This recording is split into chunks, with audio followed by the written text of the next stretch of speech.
Huyu, Madriaga, sinungaling ka at ang lahat ng gustong marinig at pakinabangan ng mga kasinungalingan mo ay may naghihintay na kwarto sa impyerno. Inuulit ko, sinungaling ka, Madriaga. Maraming nagtatanong, maraming naghahaka-haka, higit sa lahat, may nagsisinungaling diyan sa Kongreso. Pero ang walang hiyang Madriaga na yan, Bongbong, Pangulong Marcos, alam mo ang katotohanan. Andun ka, magkasama tayo. Kung hindi mo ito ipinag-uutos, walang dahilan para hindi mo itama ang kasinungalingan na ito. Huwag mong konsintihin ang mga politikong ginagamit ang sinungaling na si Madriaga.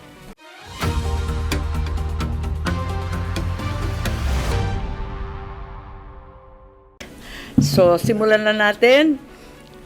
Huyu, Madriaga.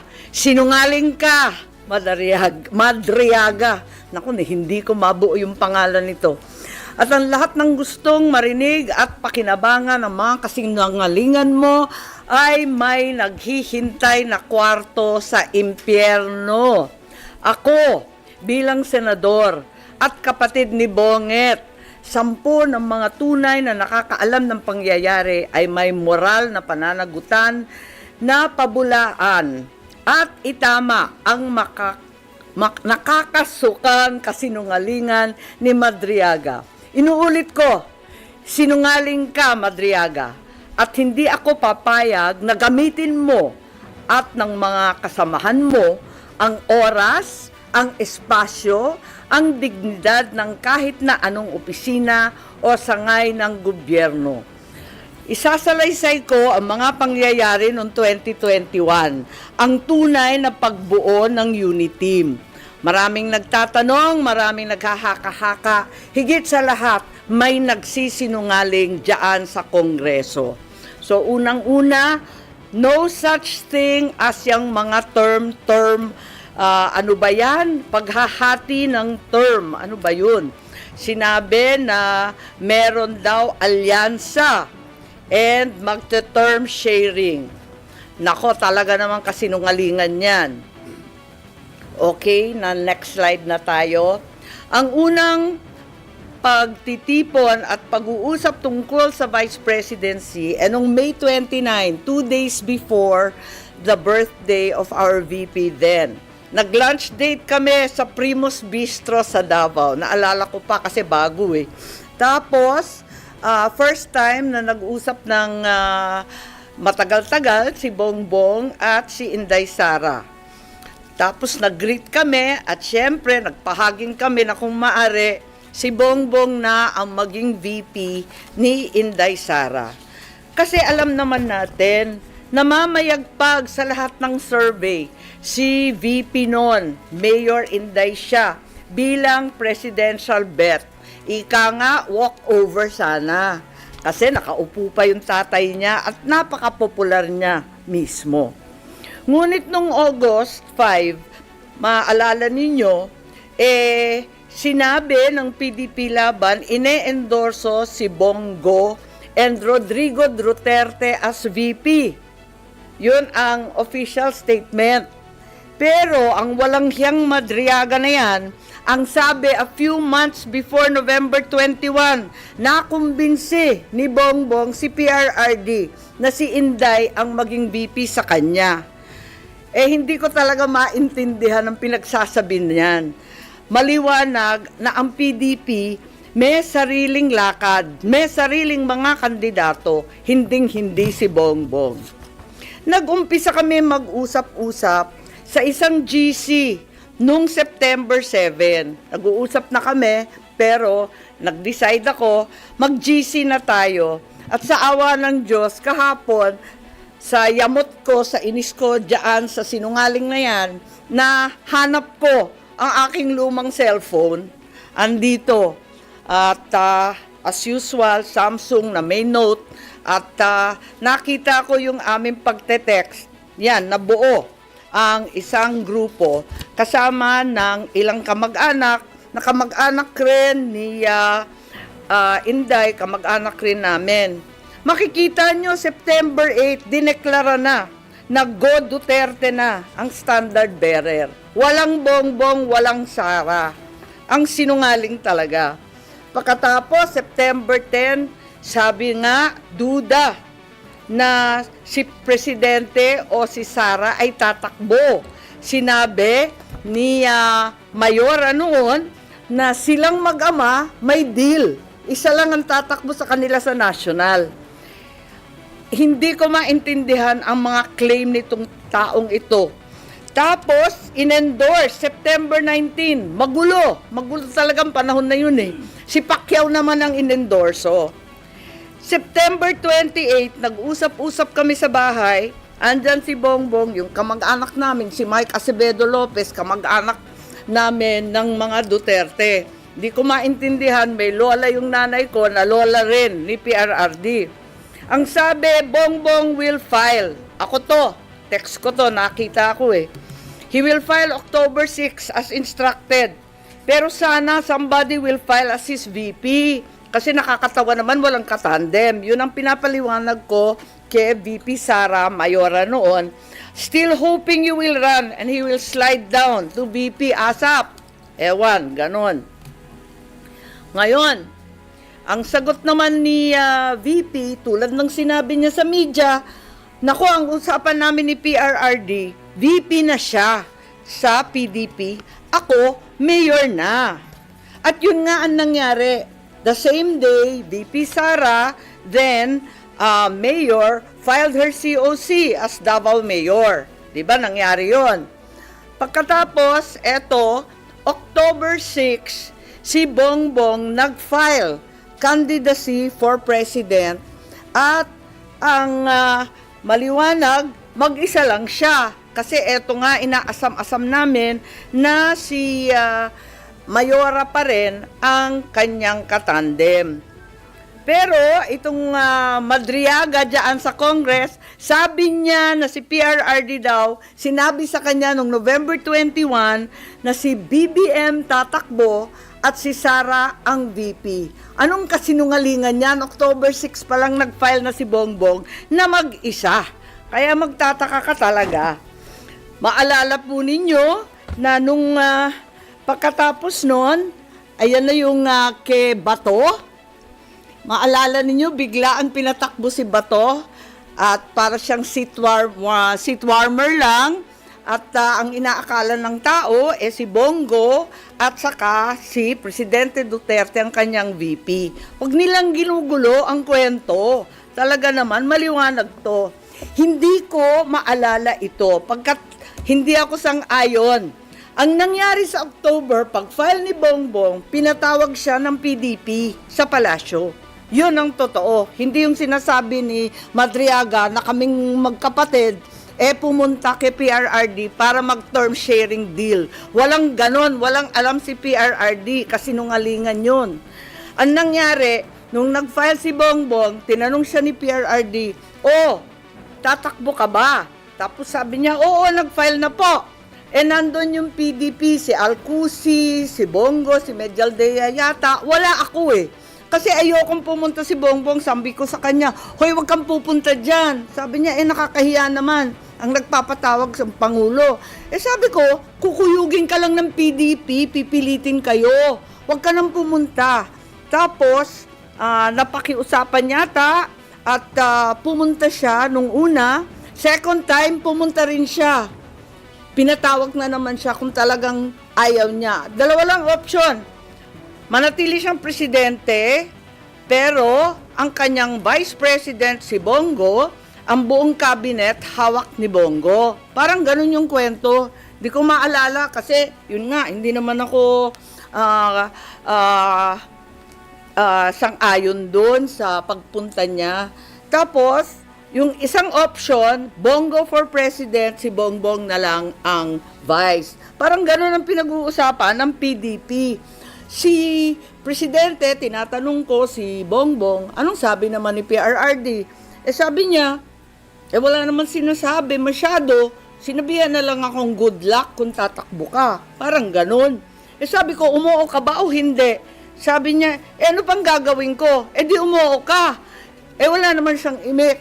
Later on, ang pagkasabi ng mga PDP, parang nagkasundo na daw sila ni Bongbong at naon raw sila. Pero wala ako doon. Kwinento lang ni Bongbong, pagkatapos ng meeting niya, pumunta sa bahay namin. Ngayon, tuloy-tuloy, pursigido pa rin ako na si VP Sara ang maging katandem ni Bongbong. Kinukulit ko siya. Tapos, nung bandang October 27, kasi nga nabalitaan na pinapatawag ng PDP si Bongbong, nagtatanong, sure ka ba na aatras si BBM sa PDP talks? Ayan, andito sa telepono ko. Andyan, nakikita ba? Ayan. Oo nga, grabe sa media. Hindi ko naman iniinsulto yung PDP, pero tapos na yung mga salita-salitang ganyan.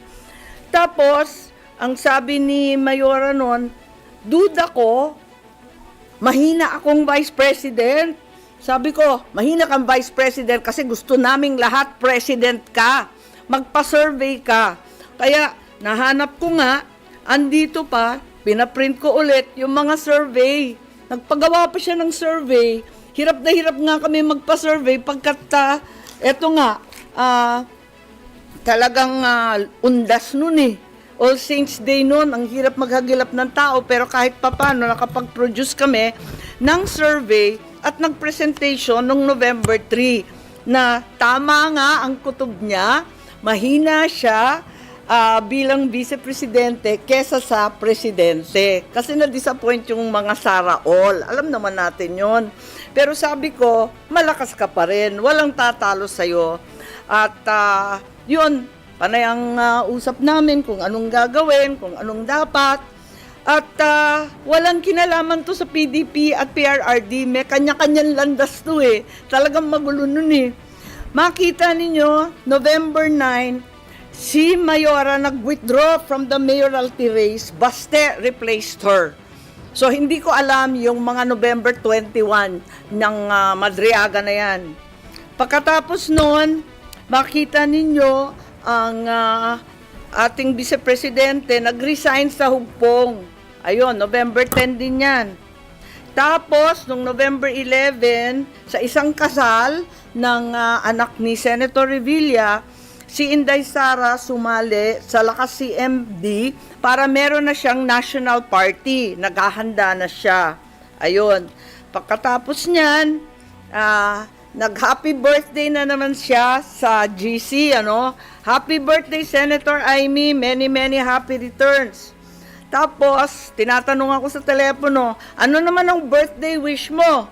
Eh sabi ko, birthday wish ko, same as last year, Inday for President. So, hanggang sa dulo talaga, pinagpipilitan namin na siya talaga. Ayun. Tapos, November 12, ang liwanag naman ng statement ng aking kapatid, no to possible term sharing. Kaya tumigil ang mga nagchichismis ng kalokohan. Bakit magti-term sharing? Pinipilit nga namin na yung buong term, ang pagiging Pangulo, para kay Inday. Makikihati pa siya. Saan naman kalokohan ng galing yon? This is not a good formula for stability. Tama yon. And the reason why 6 years is there is for the policies of government to continue. Ayan continue. And if we change government, magkakagulo. Ayan. Yan ang statement ni Bongbong, November 12. So, hindi ko maintindihan saan nagmula yan term sharing na kabulastugan na yan. November 13 pa, Go takes over as PDP laban presidential candidate. Talagang walang kinalaman sa PDP, walang alam ang dating Pangulo. Ayan, November 14, very publicly, pikon na pikon si Presidente at hindi niya alam ang pangyayari. Kasalanan po namin yon. Sara did not consult him on her 2022 plans. Sasabihin ko ang rason, di ako makasuporta. Ayan, binabanatan na naman niya.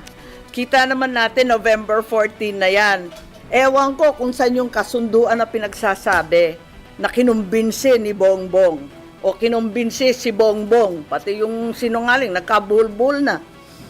I'm sure yung pagtakbo, desisyon ni na Bongbong. Totoo naman, ang kulit-kulit kaya namin.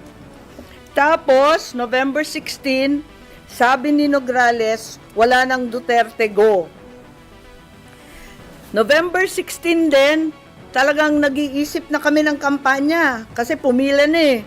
So doon sa group chat, makikita ninyo, I like unity, power tandem yan. Sabi ko, unity team. Tapos sabi, only team. Okay, ilabas ko na to. Unity team na tayo. At doon nagmula yung unity team, November 16. Okay? So, hindi ko maintindihan yung November 21, nangangampanya na by November 21. Nako.